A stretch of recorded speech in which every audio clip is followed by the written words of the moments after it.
We move on to JD LaFleur, the 2025 tight end, 4-star prospect who, like Shay said, legacy, decided to follow in his dad's footsteps, play for the Tigers. And Shay, we can go back to, well, for me, he was on the radar very early when it came to watching the class of 2025. He had an early Texas Tech offer.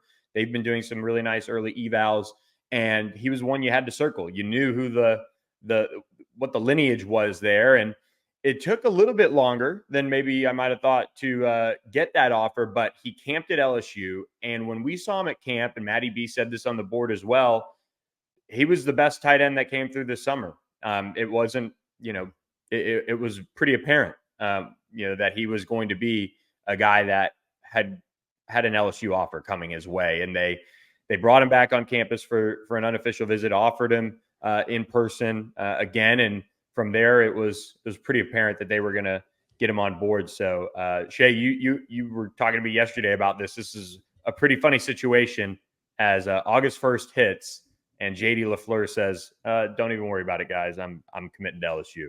Yeah, so August 1st, and now JD LaFleur is a 2025 prospect. He's about to be a junior in high school. So college coaches can't call or even text kids until August 1st of their junior year. So as we're recording this August 1st, this is the first day that coaches can reach out. So like LSU staff, for instance, was in Tiger Stadium all night, texting kids at midnight, getting on FaceTime with top targets, all that stuff. And every school was sending out graphics and texts and calling kids from midnight on.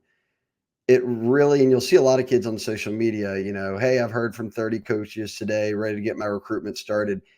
The Sulphur native takes it a little bit of a different path here. Now that all these coaches can call me and I already know I want to go to LSU, I'm just going to commit so that they don't. And I'm guessing that played somewhat of a role in him deciding to go ahead and shut it down. But yeah, as you noted, best tight end we saw at camp. Mike Denbrock invites him back up with his family for a visit. They offer, and now he got offered in mid-June. They were up there a little bit later, and a month and a half later, he's committed before he's even a junior in high school. So another legacy addition. His dad, David, 27 years ago at this point, was an All-American at LSU, getting drafted by the Dallas Cowboys in the first round.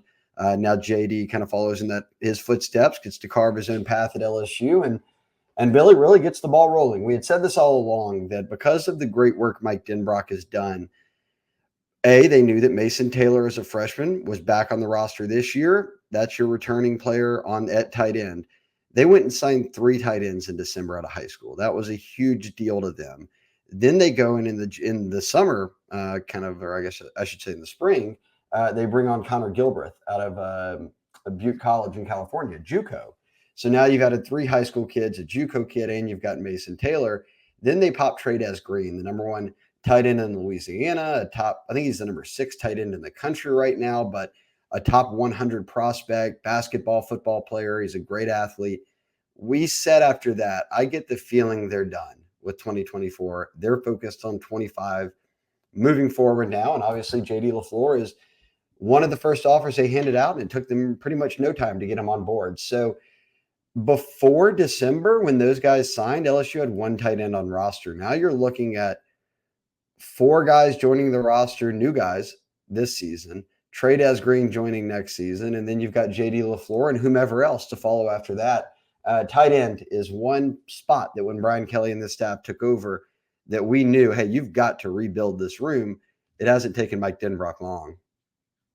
No, and credit to him. I mean, he is really, really smart when it comes to, timing of offers and who he's evaluated and really pressed for too. LSU had some early offers out in 2024, but that board, really trimmed down to, Trey'Dez Green. They had Tavion Galloway at one point, but, outside of, Caleb Odom, they really didn't press for too many other tight ends, off the top of my head, at least. And that just speaks to kind of, one, the success they're having recruiting it when you can keep your board small and get the guys you want for the most part, but also just where the position is now, that depth you talked about that has been brought in for the 2023 season between Gilbreth and the 3 others. I mean, this is a group now that you've got to feel really good about long-term.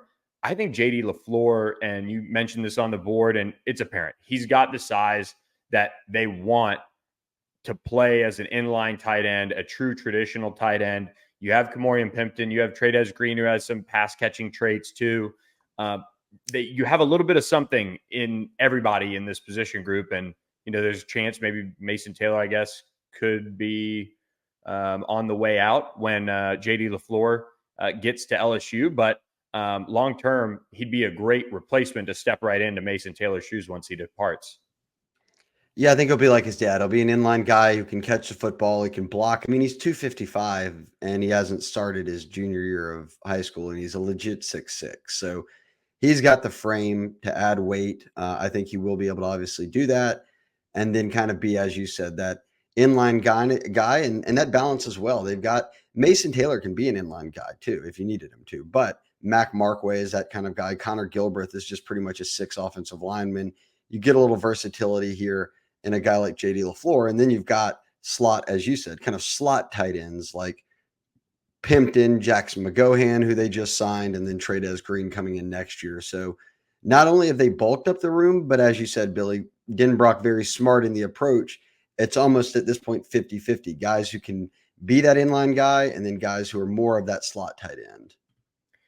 Yeah, and if you look at the 2025 offer list for LSU, out there at tight end, I got to think this is it. I mean, unless they can really get one more that you couldn't turn away or what have you, if you saw some guys, depart and things like that, I would think they're done in 2025, and then maybe load up a little bit more in 2026. But they're probably going to only be losing, I guess, one guy when it comes to the 2025 season, like when JD would get on campus.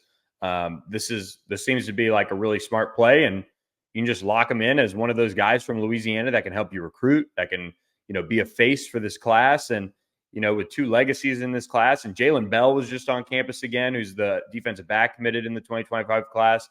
That group has similar to 2024 in a way, but that group those 3, those are guys that are really recruiting hard for LSU right now.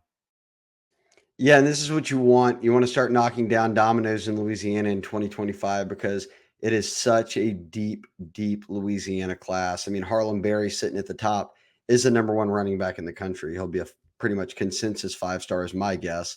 But I just look at the more you get these guys in early, the closer they get relationships, they build on those bonds, and then more guys follow. And I know that's a very sort of planned strategy out of LSU is to get these guys around each other, like at the Bayou Splash. We'll talk about that here in a bit, but get them around each other, get them on campus. If you can get them committed, great, but have them build that rapport to when it comes decision time as seniors and when they have to sign on the dotted line.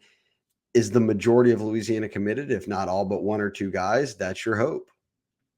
Yeah, absolutely. So kudos to LSU. Really high quality addition in JD LaFleur, but we'll see how the rest of the 2025 class goes. It looks like it's got a chance to be pretty special.